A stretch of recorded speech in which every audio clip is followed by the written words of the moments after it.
রাজপ্রাসাদের 56 ভোগ ছেড়ে কেন বিদুরের জীর্ণ কুটিরে গেলেন ভগবান শ্রীকৃষ্ণ? হস্তিনাপুরের রাজপ্রাসাদে তখন 56 ভোগের আয়োজন।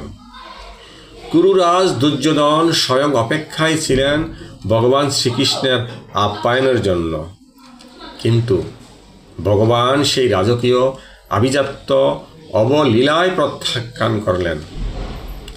তিনি কোথায় গেলেন? তিনি গেলেন মাহাত্মা বিদুরের জীর্ণ কুটিরে।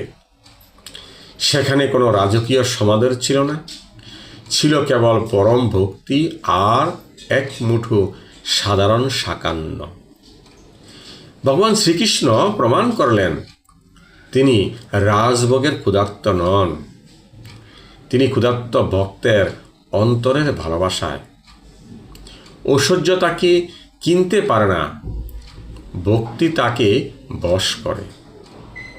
কারণ ভগবান মানুষের সম্পদ দেখেন না, তিনি কেবল মানুষের সরল মন আর নিঃস্বার্থ প্রেমটুকুই গ্রহণ করেন।